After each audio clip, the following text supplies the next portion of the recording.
Hello बच्चों, क्या हाल चाल। आज की क्लास में हम डिस्कस करेंगे कुंडली ऑफ ग्रेटेस्ट इंटीजर फंक्शन। बिना समय वेस्ट किए जल्दी से बनाते हैं ग्रेटेस्ट इंटीजर फंक्शन का ग्राफ और इसका डेफिनेशन सीखते हैं। देखो, ग्रेटेस्ट इंटीजर फंक्शन का मतलब क्या होता है कि जब भी तुम बेसिकली इसको बॉक्स फंक्शन भी बोलते हैं, ठीक है। इसका आंसर जो होता है हमेशा एक इंटीजर आता है, ठीक है। जैसे कि तुमने 2.3 का ग्रेटेस्ट इंटीजर फंक्शन निकाला, इसका मतलब पता क्या है, बेसिकली ये नंबर लाइन चल रही है। समझ रहे हो, ये नंबर लाइन तुम्हारी चल रही है। यहाँ पर है तुम्हारा 1 2 और यहाँ पर तुमने ले लिया बेसिकली 2.3। सही है, एक मिनट। हाँ, यहाँ पर तुमने क्या किया, तुमने ले लिया यहाँ पर 2.3। सही है। अब ग्रेटेस्ट इंटीजर फंक्शन क्या बोलता है कि अगर 2.3 तुम्हारा इंटीजर नहीं है तो तुम उससे पीछे आओगे, तो तुम बेसिकली उससे पीछे आओगे और वहां पर सबसे पहला जो ग्रेटेस्ट इंटीजर है वो तुम ले लोगे, ठीक है। तुम यहां से पीछे आए और तुम्हारा ये सबसे बड़ा इंटीजर है, दैट इज 2। सही है, क्योंकि देखो 2 से पीछे इंटीजर 1 है, फिर 0 है, फिर -1 है, वो सारे तो छोटे हैं ना। सबसे बड़ा कौन है, 2.3 से छोटा, और सबसे बड़ा इंटीजर कौन है, 2 ओनली। तो इसका आंसर तुम्हारा क्या हो जाएगा, इसका आंसर तुम्हारा हो जाएगा 2। सही है। उसी तरह 2.9 का भी 2 हो जाएगा, 2.7 का भी 2 हो जाएगा। और अगर तुम नेगेटिव नंबर लेते हो, -0.5 का क्या हो जाएगा, -0.5 का क्या हो जाएगा, देखो नंबर लाइन देखना। ये रहा तुम्हारा नंबर लाइन, ठीक है। ये था तुम्हारा 0, ये था तुम्हारा -1। सही है। तुमने कहां पर लिया, कुछ यहां पर तुमने ले लिया -0.5। सही है। -0.5 ये है। तो इससे छोटा और सबसे बड़ा इंटीजर कौन सा है, ठीक है। इससे छोटा, इससे बड़ा है ना 0, तो इधर थोड़ी जाएंगे। तो तुम पीछे तो इसी डायरेक्शन में आओगे ना, पीछे तो तुम इसी डायरेक्शन में आओगे। यहां पर गए, इससे छोटा तुम्हारा पहला इंटीजर क्या है, -1। उससे छोटा इंटीजर -2, -3, -4। जितना ज्यादा नंबर नेगेटिव होगा उतना ज्यादा नंबर क्या होगा, छोटा होगा।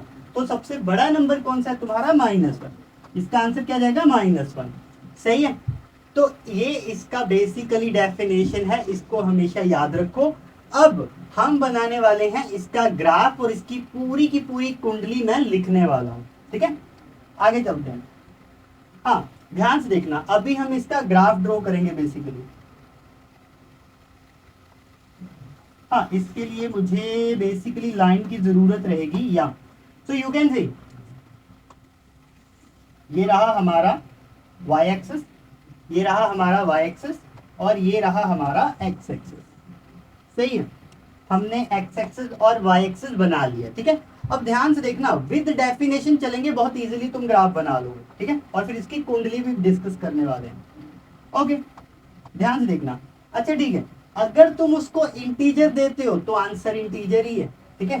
बेसिकली बॉक्स ऑफ 0, उसका आंसर 0 है। बॉक्स ऑफ -1 का आंसर तुम्हारा -1 है। बॉक्स ऑफ 2 का आंसर तुम्हारा 2 है। सही है, समझ रहे हो। तो बेसिकली बात क्या है कि अगर तुम इसको इंटीजर देते हो तो वो वही इंटीजर आंसर आ जाता है, ठीक है। पर अगर वो इंटीजर नहीं है तो उससे छोटा सबसे पहला इंटीजर बोलेगा। सही है, समझ आई बात। अब तुम्हें करना क्या है, तुम्हें डेफिनेशन के अकॉर्डिंग चलना है। सबसे पहले तुम 0 पर देखो, बॉक्स ऑफ 0, 0 तो तुम्हारा इंटीजर है, 0 ही आएगा। सही है, यही पॉइंट आ जाएगा। उसके बाद तुमने बढ़ाना शुरू किया, 0.1 लिया, 0.2 लिया, 0.5 लिया, आंसर तो 0 ही आएगा। 0.5 से छोटा सबसे पहला इंटीजर कौन सा है, 0, ठीक है। तो तुम बेसिकली 1 तक चलोगे, यहां तक तुम्हारा आंसर 0 ही आएगा। समझ रहे हो, तुम्हारा आंसर तो 0 ही आएगा, इसी लाइन पर रहेगा ये। पर वंस यू रीच एट 1, क्योंकि 1 तुम्हारा क्या है, इंटीजर है, तो इंटीजर पर तुम्हारा आंसर 0 नहीं आएगा, तुम्हारा आंसर क्या आएगा, ये ऊपर चला जाएगा, तुम्हारा आंसर 1 आएगा। ओके, उसके बाद 2, 3, 4 लाइक दिस, ठीक है। यहां पर भी मैं थोड़ा सा बना लेता हूं, ध्यान से देखना। फिर तुमने 1 पुट किया तो 1 आ गया, फिर आगे 1.1 पुट किया, फिर से 1, 1.5 फिर से 1, 1.9 तक 1 ही रहेगा, तो 1 ही रहेगा, ठीक है। But once you reach at 2 तो क्या हो जाएगा तुम्हारा, 2 पर तुम्हारा ऊपर 2 चला जाएगा। सही है, ऐसे चलता रहेगा, समझ रहे हो। वंस यू रीच एट 3 तो ये 3 पे तुम्हारा 3 पर चला जाएगा। So once you reach at 4 तो ये तुम्हारा 4 पर चला जाएगा। सही है, तो इसी पैटर्न को ये कंटिन्यू करेगा। ठीक है, उसी तरह तुम्हारा नेगेटिव में भी तुम देख सकते हो -1 -2 -3। ओके, यहां पर -1 है। ओके, -0.5 लिखा, -0.5 0.3, आंसर कितना आ रहा था -1, बस यहां पे नहीं है। ठीक है, लाइक दिस। और -1 पे तो आंसर -1 ही आएगा। सही है, उसी तरह -1 पे तो आंसर -1 ही आएगा, but when you cross this तो तुम्हारा आंसर बिल्कुल इस तरह चलेगा। ठीक है, समझ आई बात। तो ये इस तरह तुम्हारा कंटिन्यू रहेगा। अच्छा, यहां पर तो नहीं होगा, लाइक दिस। ठीक है, तो इसको बेसिकली स्टेप वाइज फंक्शन भी इसको बोलते हैं। ओके, इसको स्टेप वाइज फंक्शन भी बोलते हैं। ओके, जंप फंक्शन भी बोलते हैं, बॉक्स फंक्शन भी बोलते हैं, और ग्रेटेस्ट इंटीजर फंक्शन भी बोलते हैं, और इसको GIF भी बोला जाता है। ठीक है, ग्रेटेस्ट इंटीजर फंक्शन लिखने का तरीका। सही है, ग्राफ समझ आ गया, ग्राफ समझ आ गया। अब निकालते हैं इस पूरे की कुंडली। ठीक है, कुंडली में हम 3-4 चीजें मैं यहां पर लिख देता हूं, वो सारी चीजें हमें पता करनी है। सबसे पहले है मेरे पास डोमेन। ओके, डोमेन के लिए क्या करोगे, डोमेन आपको डेफिनेशन अभी तक याद हो जाना चाहिए, बहुत क्लासेस में मैं बता चुका हूं। Domain is the all the values of x for which your function is defined. X की वो सारी वैल्यू जिनके लिए आपको फंक्शन की वैल्यू मिल रही है, मतलब ग्राफ मिल रहा है। समझ रहे हो। ठीक है, तो देखो, तुम इधर चले जाओ, तुम इधर चले जाओ, ग्राफ तो मिल रहा है, ग्राफ तो मिल रहा है, हर बार मिल रहा है। ठीक है, क्या कोई ऐसा पॉइंट है जिस पर ग्राफ मिल ही नहीं रहा? मिल रहा है, हर पॉइंट पे मिल रहा है भाई। इंटीजर्स पर भी मिल रहा है, नॉन इंटीजर्स पर भी मिल रहा है, जो मर्जी पुट कर दो आंसर है। नॉट डिफाइन नहीं है। देखो, डिसकंटिन्यूस हो सकता है, डिसकंटिन्यूस का मतलब नॉट डिफाइन थोड़ी होता है। ठीक है, डिफाइन तो हर जगह है, समझ रहे हो। तो बेसिकली डोमेन तो इसका आर ही है, रियल नंबर। कोई भी रियल नंबर पुट करो, और तुम्हें पता है डोमेन मतलब वैल्यूज ऑफ एक्स, डोमेन मतलब एक्स एक्सिस। ठीक है, रेंज और कोडोमेन के पॉइंट्स कहां पर आते हैं, वाई पर। ठीक है, अंडरस्टूड। अब तुम कोई भी वैल्यू पुट करो, तुम्हें ग्राफ मिल रहा है, मतलब इसका डोमेन क्या है, आर है। अब रेंज देख लो।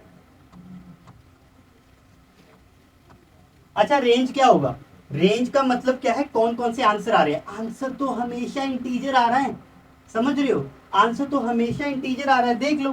ठीक है, तुम ये पुट करो, आंसर इसका 2.3 तो कभी आ नहीं रहा, 1.5 तो आ नहीं रहा, आंसर तो हमेशा इंटीजर आ रहा है। ठीक है ना, आंसर हमेशा इंटीजर आ रहा है, so this will be z only. ठीक है, z ये इंटीजर शो करता है, मतलब नेगेटिव वाले, -1 -2 -3 वाले, 0 और पॉजिटिव वाले। सही है, इतना क्लियर हो गया। आगे चलें, आगे चलते हैं कोडोमेन। सही है, कोडोमेन पता करते हैं। अच्छा, कोडोमेन पता तो करना नहीं रहता, कोडोमेन क्वेश्चन में दिया रहता है, और हम यहाँ पर आर लेके चल रहे होंगे। ठीक है, हम मान के चलें कि कोडोमेन आपका आर दिया हुआ है। ओके, 1 1 और ऑन 2 चेक कर लो, 1 1 एंड ऑन 2 चेक कर लो। अरे यार, 1 1 और मैनी 1 बोलना था, सॉरी। हाँ, 1 1 और मैनी 1 चेक कीजिए। सही है, अब आपको एक चीज पता है, करना क्या है, मैनी 1 और 1 1 को चेक करने का तरीका क्या था, हॉरिजॉन्टल लाइन टेस्ट, HLT लगा दो, सिंपल सी बात है। ठीक है, अगर एक पॉइंट पे कट करेगा, अगर एक पॉइंट पे कट करेगा तो 1 1 हो जाएगा, अगर एक से ज्यादा पॉइंट पे कट करेगा तो तुम्हारा मैनी 1 हो जाएगा, सिंपल सी बात है। सही है, तो देखो ध्यान से देखना, ये रहा तुम्हारा ग्राफ। अच्छा, ग्राफ यहां से जाएगा तो किसी पॉइंट को कट नहीं करेगा, तो मैं यहां पर कट करवाता हूं इसको 2 के साइड पे। तुम देख रहे हो, तुम एक चीज देखो कि येलो वाले ग्राफ के साथ व्हाइट वाला जो लाइन मैंने ड्रॉ किया, HLT हॉरिजॉन्टल लाइन टेस्ट, वो कितने पॉइंट पे कट कर रहा है। ये तो बहुत सारे पॉइंट है भाई, ये तो बहुत सारे पॉइंट है ना, समझ रहे हो। हाँ, ये देखो, ये तो बहुत सारे पॉइंट्स हैं, बहुत सारे पॉइंट्स पे कट कर रहा है। सही है, तो ये तुम्हारा 1 1 तो नहीं हो सकता ना, उस ग्राफ को सिर्फ एक पॉइंट पे कट करना चाहिए था, ये तो बहुत पॉइंट पे कट कर रहा है। तो तुम क्या करोगे, तुम बोल दोगे सिंपल सी बात कि ये क्या है, मैनी वन। सही है, तो यहां पर तुम्हारा क्या हो गया, ये मैनी वन फंक्शन हो गया। सही है, इतना क्लियर हो गया। आगे चलें, आगे चलते हैं। ठीक है, मैनी वन हो गया। अब दूसरी चीज ऑन टू है या इन टू है, ये भी चेक कर लेते हैं, बहुत इजी है। ऑन टू है या इन टू है, भाई यार ये तो देखते ही समझ आ रहा है। अगर कोडोमेन इक्वल टू रेंज है तो ऑन टू है, अगर नहीं है तो इन टू है।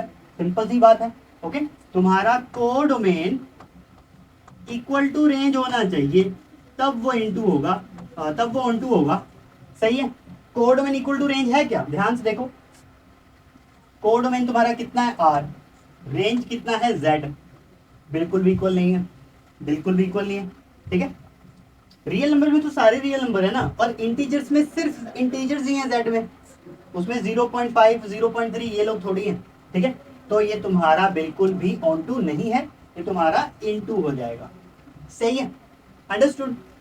अभी चेक कर लेते हैं कि हमारा ये इवन होगा या ऑड होगा, या दोनों नहीं है, चेक कर लेते हैं।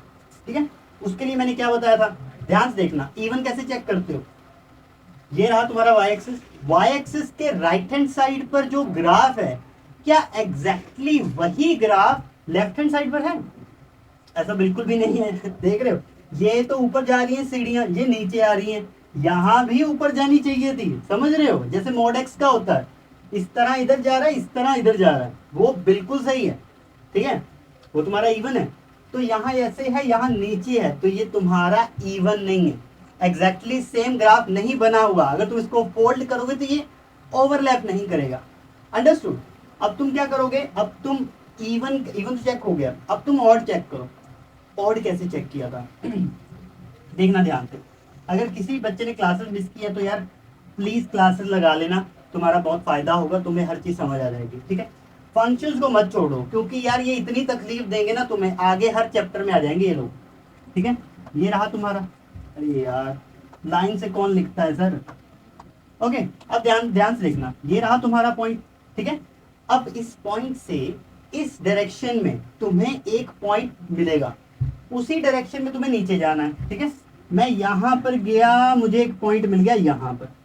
सही है, उतना ही पीछे अगर मैं यहां जाऊं, उतना ही पीछे अगर मैं यहां जाऊं, तो मुझे एक पॉइंट मिल रहा है क्या,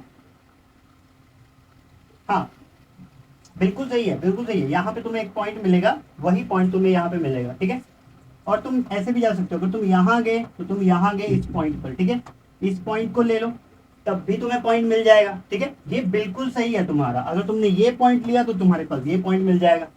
ठीक है, तो ये तुम्हारा क्या है, बेसिकली तुम्हारा ऑड फंक्शन है। Understood, so this will be a odd function.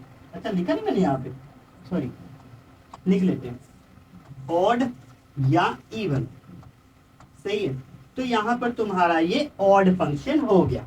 सही है, ये तुम्हारा ऑड फंक्शन हो गया। आगे चलें, आगे चलें। और क्या कर सकते हो तुम, कंटिन्यूटी और डिफरेंशियबिलिटी चेक कर लो। हाँ, कंटिन्यूटी चेक कर लेते हैं। सो कंटिन्यूटी, कंटिन्यूस कहां पर है, ध्यान से देखो, सारे पॉइंट पे कंटिन्यूस है, सिर्फ इंटीजर्स को छोड़कर। ब्रेकेज कहां पर आ रहा है, इंटीजर्स पर ही आ रहा है। 2.3 2.5 2.9 पर कंटिन्यूस है, 3 पर डिसकंटिन्यूस है। समझ रहे हो, 2 पर डिसकंटिन्यूस है, 3 पर, 0 पर, -1 पर, -5 पर, इसका मतलब इंटीजर्स पर।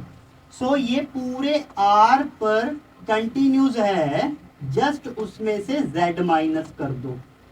सही है, उसमें से z हटा दो, इंटीजर्स हटा दो।